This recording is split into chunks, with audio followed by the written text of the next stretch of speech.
Ah, le samedi soir, c'est le top!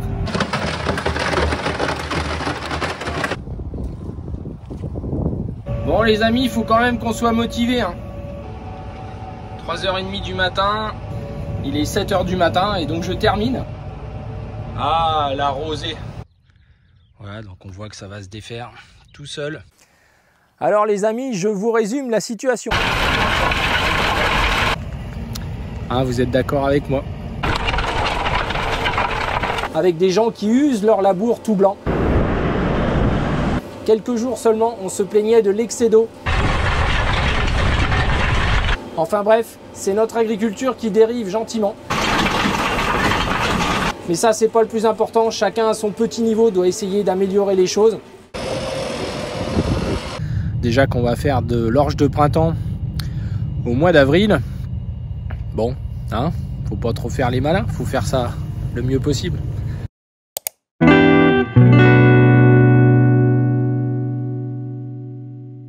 Bonsoir à tous. Ah, le samedi soir, c'est le top.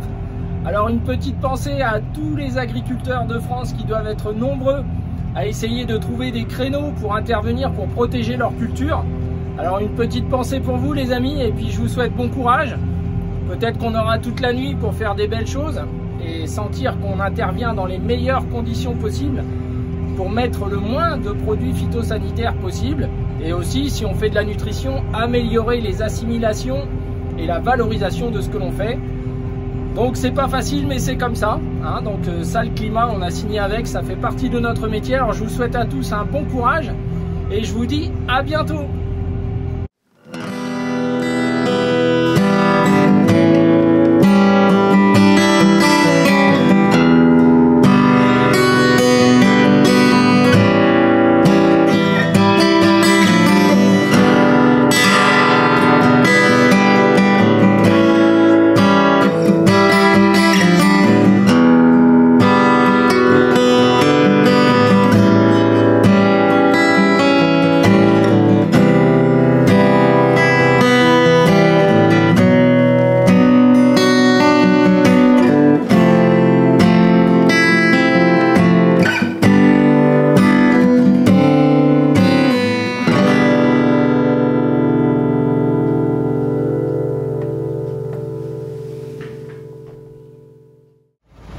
Bon bah c'est reparti les amis, il est 4h du matin, il n'y a plus de vent. C'était pas le cas hier soir, j'ai dû interrompre à 22h.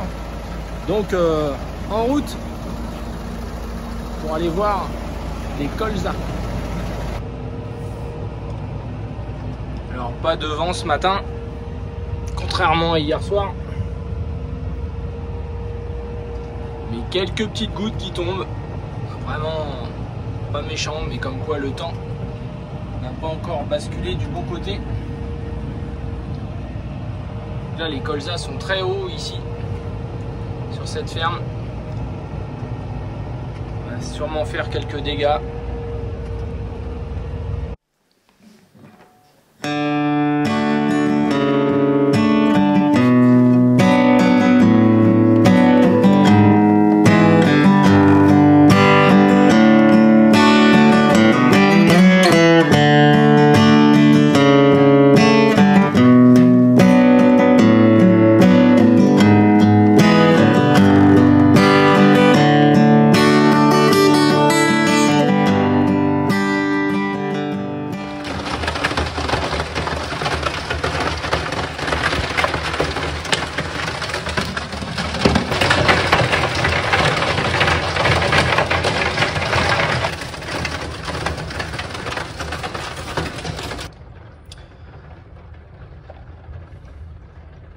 Alors le lendemain matin, je me suis rendu dans les parcelles de colza, bien entendu, qui me semblaient être les plus sensibles, mais on va voir plus tard que ce n'est pas forcément uniquement ces cultures qui ont trinqué le plus. Toutes les parcelles ont été concernées sur la ferme principale, avec des colzas qui ont perdu une bonne partie de leur hampe florale, hein, notamment les hampes principales. Il y a des branches cassées, bref, c'est assez impressionnant, on est à plus de 80% dans certaines zones. quand d'autres parties de la parcelle sont un petit peu moins touchées, hein, à l'abri des bâtiments ou dans un couloir un peu différent. Mais toutes les hampes principales de fleurs, qui font une grande partie du rendement, ont bien entendu été cassées et impactées. Hein, donc ça va avoir des conséquences peut-être sur des entrées de maladies. Pour ce qui est des orges de printemps, sur l'autre ferme, il y a eu aussi un orage de grêle qui a fortement impacté ces semis récents, évidemment, hein, avec 30 mm de pluie, les feuilles cassées et un impact sur le désherbage, hein, sur la culture. Donc là, c'est l'idéal. Conditions de rosée, roue humide, 3h30 du matin. Il y a eu 35 mm avec la grêle il y a 2 jours. On arrive à voir le passage du précédent pulvé.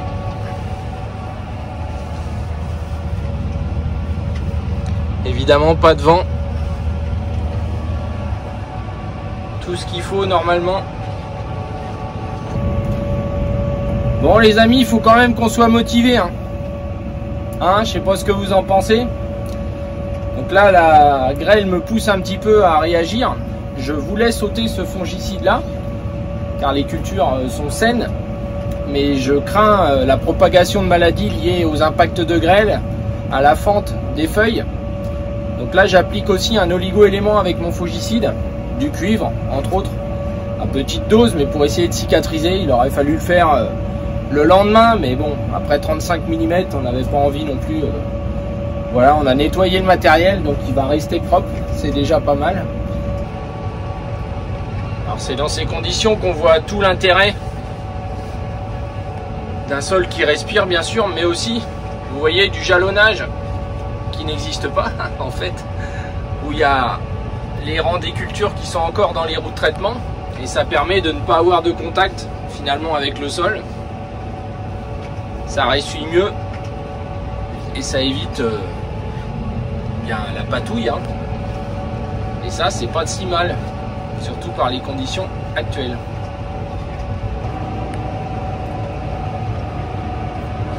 Alors c'est parti pour les escourgeons.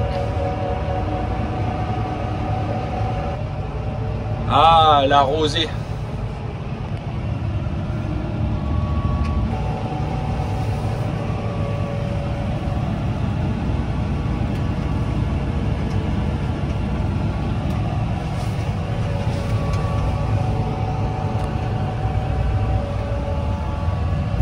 Alors c'est la fin du traitement des fongicides sur la deuxième ferme. Donc là je suis dans de l'escourgeon.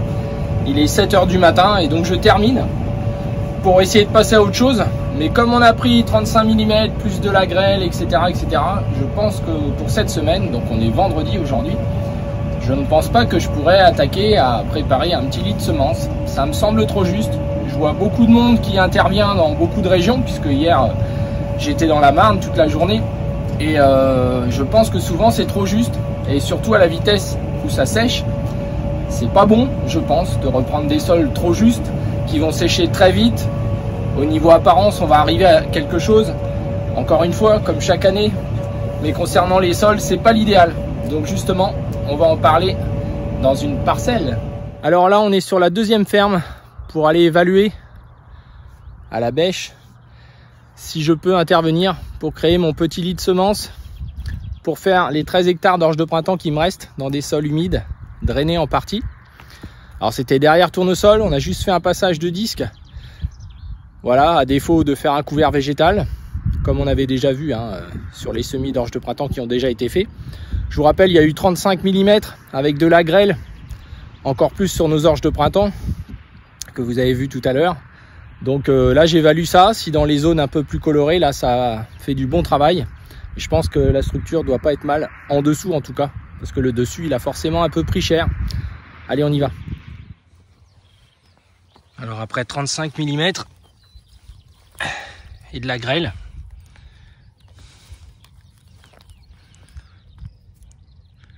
voilà, donc on voit que ça va se défaire tout seul. Voilà, on retrouve les amendements basiques. Voilà, ça va aller tout seul, mais la terre est froide. Donc je pense qu'il faut patienter un tout petit peu.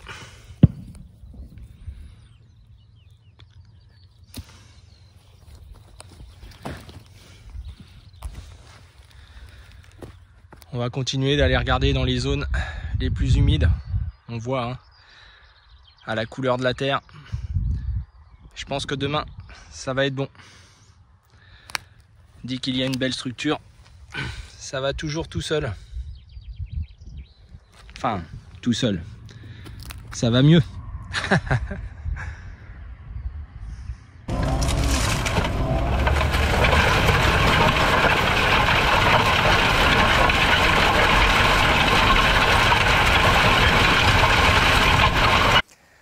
Alors les amis, je vous résume la situation. On est sur la deuxième ferme, dans la dernière parcelle où on doit faire de l'orge de printemps. Il nous reste derrière bien sûr du tournesol, du maïs à faire, mais on n'en est pas encore là.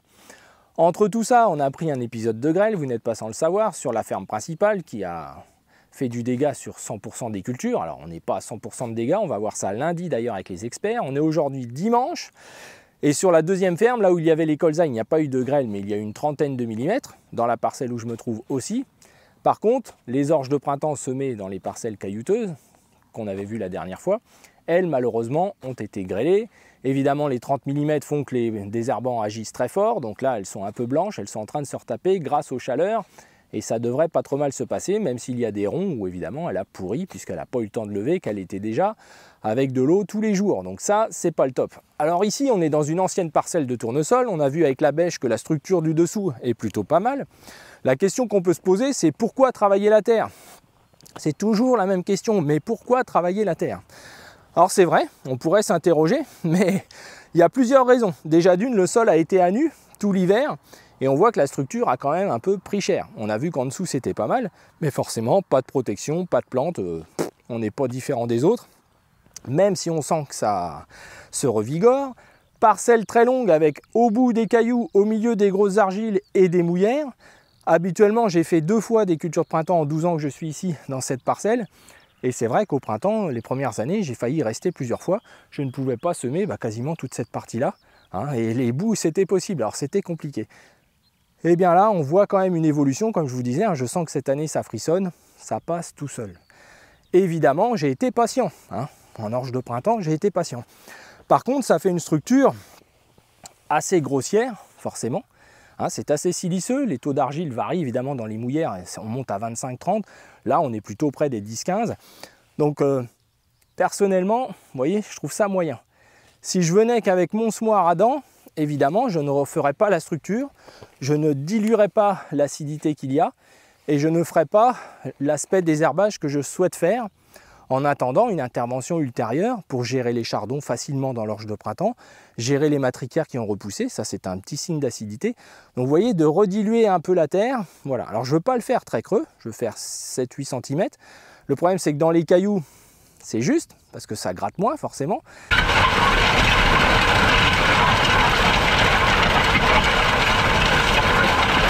Et dans les sols humides et argileux, voire dans les mouillères, là l'outil il s'enfonce.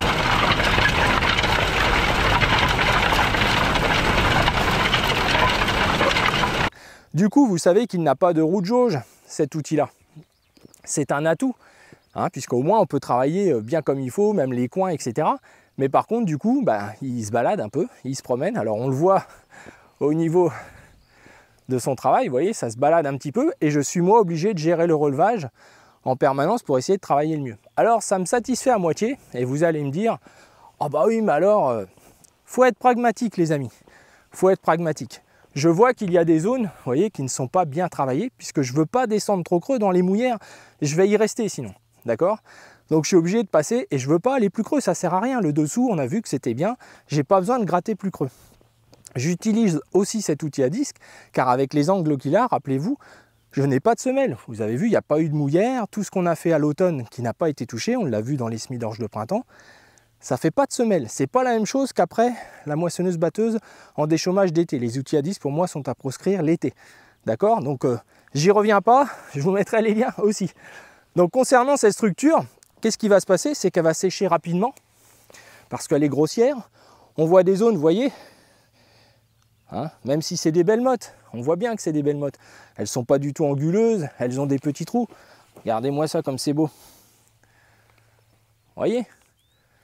Ça va s'effriter tout seul.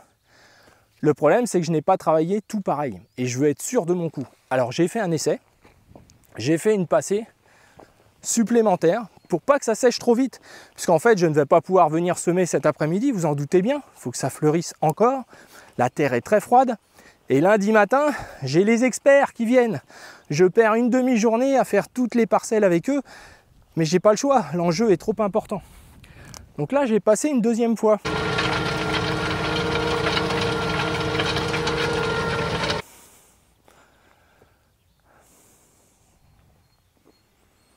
Alors vous allez me dire, mais on ferait que ça? Mais oui, mais pragmatique aussi. Là, je vais garder toute la fraîcheur. On voit que je n'ai pas fait d'excès de terre fine. On est dans une zone limoneuse. Hein. J'ai des zones, je vous disais, beaucoup plus argileuses plus loin. Et les zones à cailloux. Hein. On pourra regarder tout à l'heure. Mais dans les zones à cailloux, ça a gratté à peine assez. Donc vous voyez, ça, je pense que ça va sécher tellement vite que quand je vais revenir semer, vu ce qu'ils annoncent derrière, ben je pense que ça ne va pas être un bon contact terre-graine. Ça ne me plaît pas. Voilà. Donc moi, je ne me préoccupe pas des aspects extérieurs. Je regarde les résultats. Amélioration de mon désherbage, profondeur de travail uniforme sur toute la parcelle, quelles que soient les zones de terre, parce que je ne vais pas mettre plus profond, hein, je vais rester pareil. Ça va faire un bon mélange. Limitation du séchage, je vais pouvoir revenir mieux travailler. Et puis, un meilleur désherbage sans doute derrière, parce que j'aurai un bon contact sol-graine, et je vais pouvoir semer un petit peu plus profondément sans craindre une levée peut-être hétérogène entre les différents types de terre. Voilà, je vous ai tout dit les amis. Alors vous voyez, il y a encore du boulot. Notamment parce que le tracteur qui sème n'a toujours pas ces roues étroites qui vont m'être nécessaires pour semer les maïs et les tournesols. J'ai effectué mes traitements avec le gros tracteur. Lui, il a fait des heures parce qu'il n'y a que lui qui bosse. Hein, voilà. Donc là, c'est décrocher, raccrocher, ça va bien se passer au milieu de la grêle. Voilà. Qui évidemment a fait ralentir l'ensemble des cultures et créer beaucoup de dégâts, surtout sur les colzas. Ça m'attriste, des beaux colzas comme ça. Voilà. Vous voyez, qualité des mottes. Par contre, regardez-moi cette dégradation en surface. Vous voyez, le sol qui s'est fatigué, vous voyez au-dessus, non protégé. C'est typiquement un cas de battance. Et oui, ça me fait pas sourire au final. Mais bon, c'est une année... Non, je dis rien. Allez, on y retourne.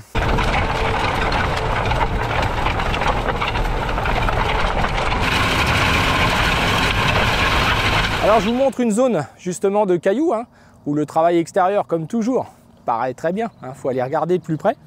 Donc toujours dans ces zones de cailloux, eh bien, les cailloux sont fichés en terre par cet outil-là, par les billes de l'outil de l'automne, puisqu'on devait donc faire du blé juste derrière.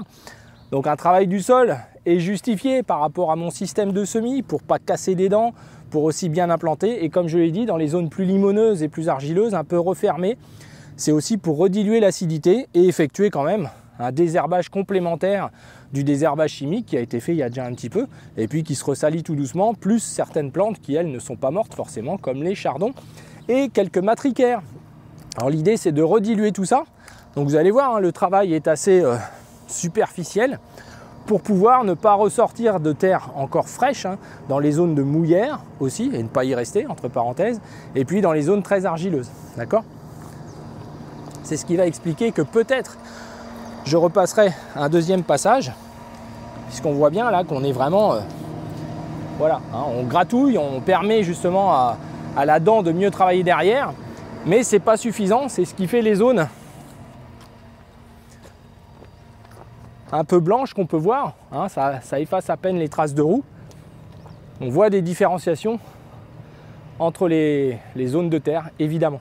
Alors écoutez, moi je vais continuer, je vais en profiter, je suis bien content que les choses évoluent positivement dans ces parcelles, puisque je crois que j'attaque la 13e année, et ça doit porter bonheur sur ce site-là.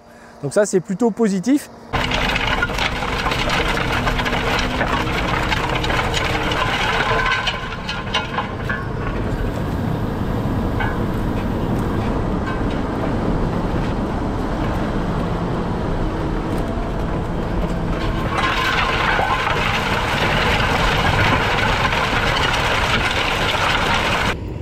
Bon bah là on est dans une mouillère qui est assez longue. Donc on voit bien que si on veut faire sécher ça, il va falloir du temps déjà. donc c'est très bien qu'on ait ce temps-là. Mais aussi, si je reviens semer directement dans ce genre de travail, hein, vous êtes d'accord avec moi. Donc voilà, donc le deuxième passage fait tout de suite un travail différent, va refaire ressécher encore davantage pour demain après-midi faire un bon travail. De toute façon, les autres parcelles où j'ai du tournesol et du maïs à faire, c'est encore trop tôt pour que j'aille travailler le sol, donc il n'y a rien qui presse. Il faut essayer de faire ça bien. Déjà qu'on va faire de l'orge de printemps au mois d'avril, bon, hein, faut pas trop faire les malins, faut faire ça le mieux possible.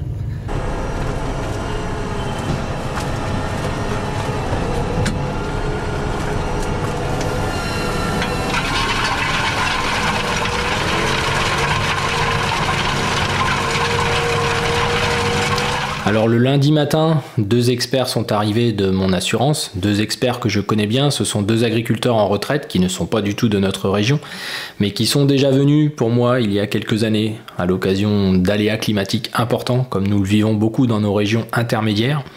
Donc on a pu constater ensemble le potentiel des colzas, ils m'ont aussi aiguillé pour m'expliquer notamment que la mesure du rendement se faisait assez facilement sur la hampe principale qu'en comptant le nombre de siliques de cette hampe principale qui est cassée là dans ce cas-là, vous allez avoir le rendement assez proche de la réalité d'après leur expérience. Tout comme les couloirs de grêle ne repassent que très rarement aux mêmes endroits, ils n'ont jamais constaté de revenir 2 fois chez un même agriculteur grêlé, donc ça c'est aussi une idée reçue que nous avons souvent. Donc là on voit bien que beaucoup de tiges sont cassées, beaucoup de hampes sont au sol et risquent d'avoir des infécondités des siliques malheureusement. Ensuite nous sommes allés voir les escourgeons hein, qui ont aussi été touchés puisqu'ils étaient à l'épiaison, donc les tiges ont été cassées au-dessus des épis et on peut voir que ça empêche les épis de sortir. Et évidemment les barbes qui vont améliorer la fécondité du grain bien sûr sont touchées et risquent d'avoir des grains blancs ou pas de grains du tout à suivre.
Alors les amis, je vais conclure cette vidéo donc justement dans les semis d'orge de printemps où ça se passe très bien, comme vous avez pu le voir. Alors après cette matinée d'expertise où malheureusement on a vu des magnifiques colzas qui ont un gros potentiel, d'après les experts, au-delà des 40 quintaux si seulement, hein, on n'y est pas encore.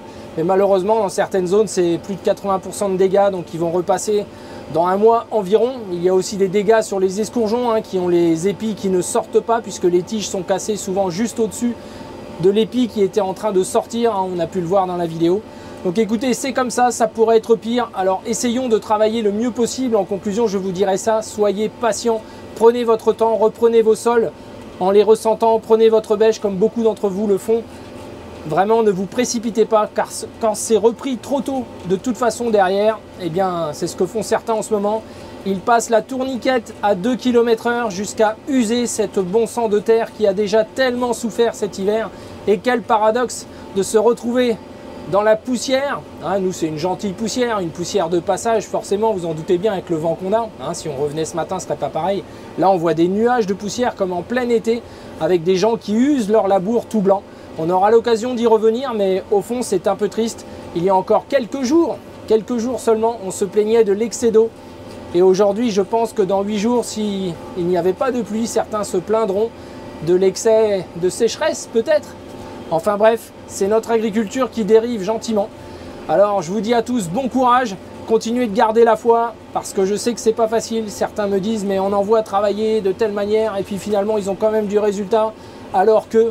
Mais ça c'est pas le plus important, chacun à son petit niveau doit essayer d'améliorer les choses. C'est tout ce qu'on peut essayer de faire. Alors je vous dis à bientôt pour une prochaine vidéo. Pensez à la liker, pensez à la partager. Et je ne sais pas quand elle paraîtra car il va falloir que je trouve du temps pour vous préparer tout ça. Mais c'est comme ça. À bientôt les amis.